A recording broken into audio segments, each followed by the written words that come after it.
it's Tucker Carlson.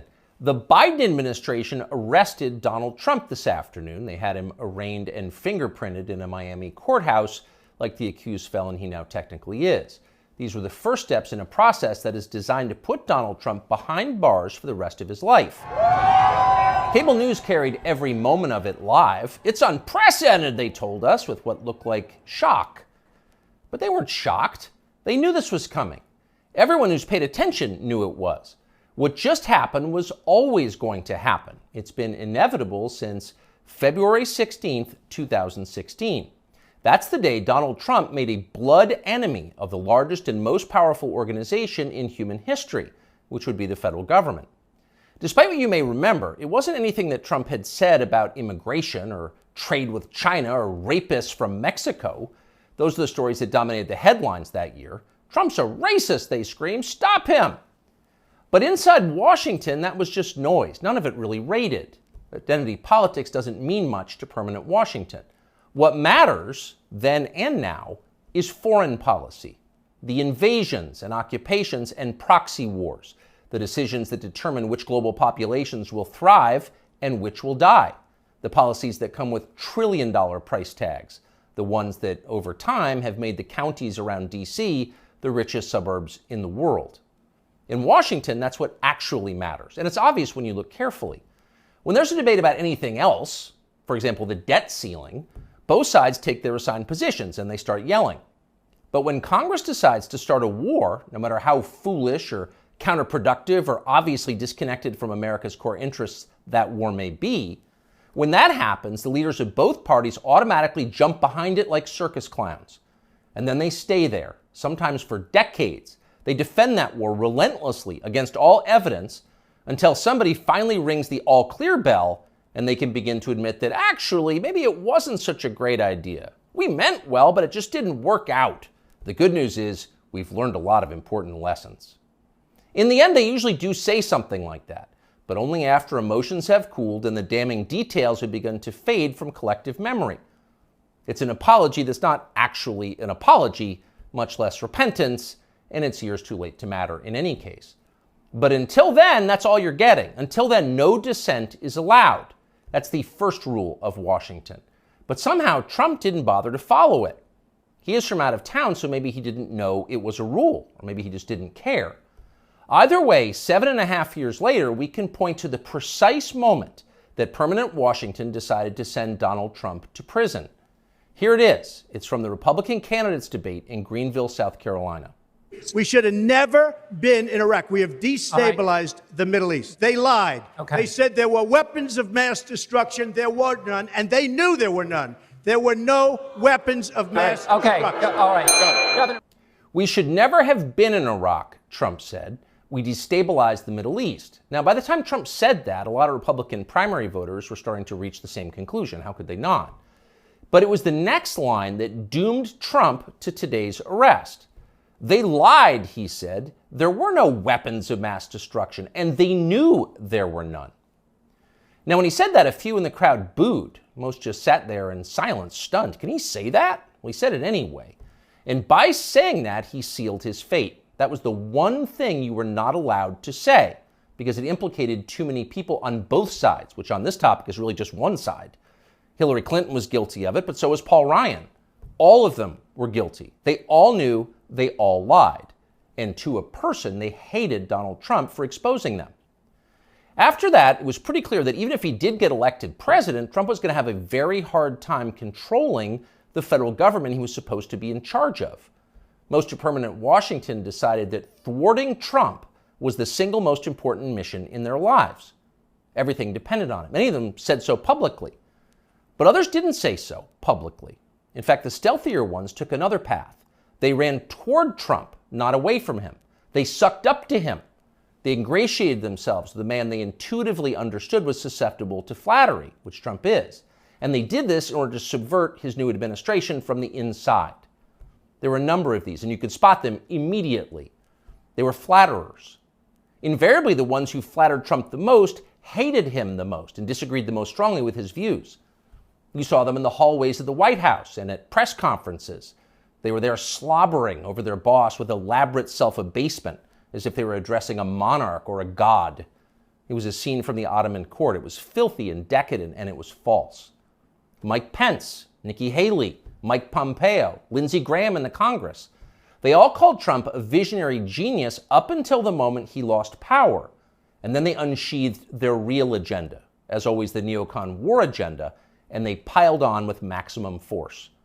Here's Mike Pompeo, for example, on Fox News this morning. President Trump had classified documents where he shouldn't have had them, and then when given the opportunity to return them, he chose not to do that for whatever reason. When somebody identifies that, you got to turn them in. And so that's inconsistent with protecting America's soldiers, sailors, airmen, and Marines. And if the allegations are true, some of these were pretty serious, important documents. And so that's wrong.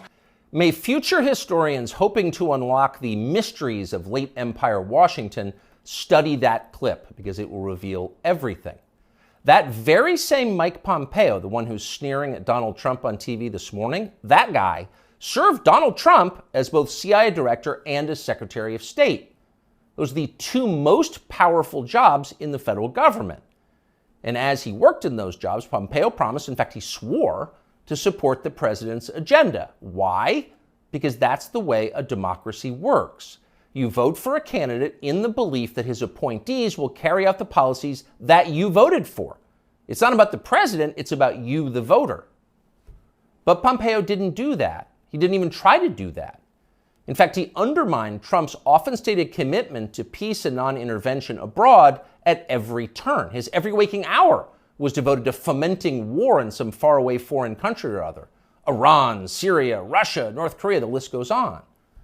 But rather than telling Trump that he disagreed with his ideas, as a man would, Pompeo toadied up to Trump, a man he despised, in the oiliest, most over-the-top way imaginable. Ask anyone who worked in that White House at the time. Who is the appointee most likely to tell Donald Trump on a daily basis that he was handsome, virile, sleek, and powerful? Mike Pompeo. That will be the consensus answer. Those of us who saw firsthand Pompeo's relentless kowtowing will never forget it. It was indelibly repulsive. No one with self-respect could do something like that. But Mike Pompeo did it effortlessly, with relish and verve. Now, this same person is telling Fox News viewers that he fears for the safety of our military, our soldiers, sailors, airmen, and Marines, in the approved phrase, because Donald Trump took some classified documents home and didn't immediately return them to the National Archives? What a lie that is.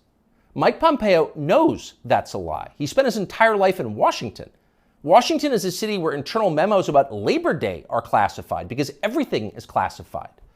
Your government has classified more than 1 billion federal documents, most of them boring and pointless and a danger to no one, and locked them away in secret where you can't see them because you may be an American citizen, but not really, and therefore you don't have the necessary clearances to know what's going on. And by the way, none of this is done in order to make America safer, any more than COVID restrictions were designed to keep you healthy. No, it's a caste system. That's the point. And you're the untouchable in this hierarchy. Mike Pompeo knows that.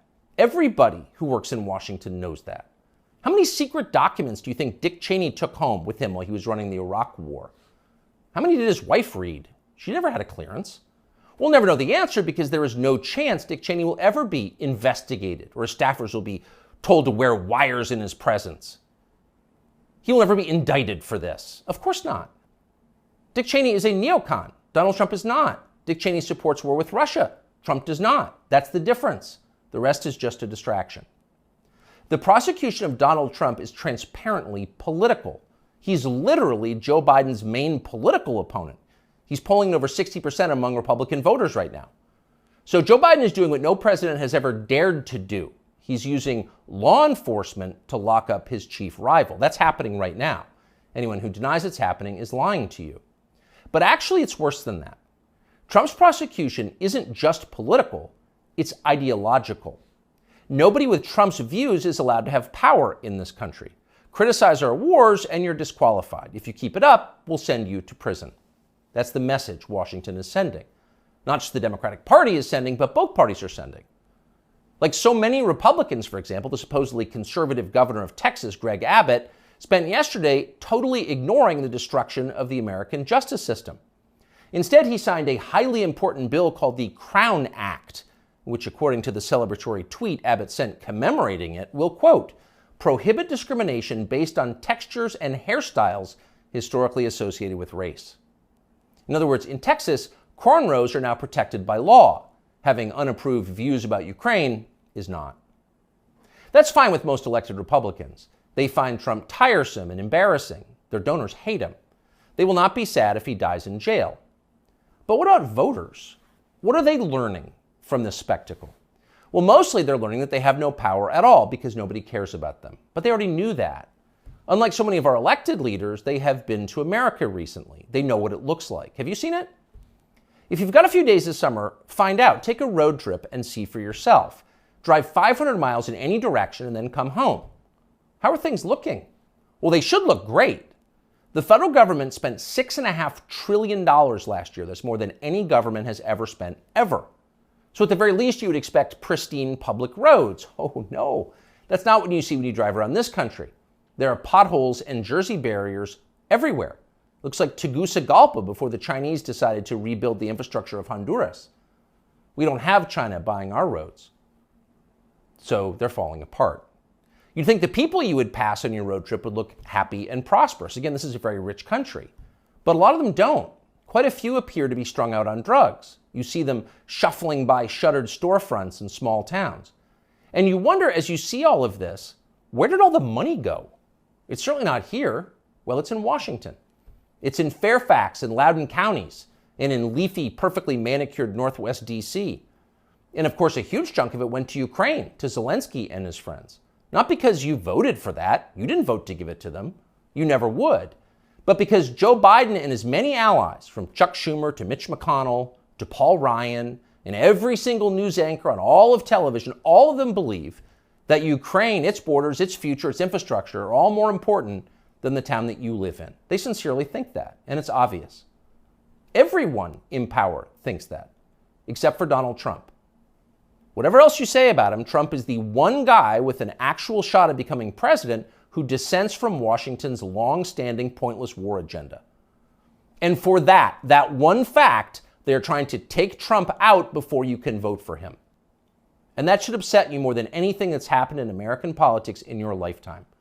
Even if you don't plan to vote for Donald Trump, even if you would die before voting for Donald Trump, which is your right, and a lot of good people feel that way, even still, the destruction of our democracy, which is the right of voters to support any candidate they want, even candidates who don't want war with Russia, the destruction of that should keep you up at night. Yes, Donald Trump is a flawed man, but his sins are minor compared to those of his persecutors.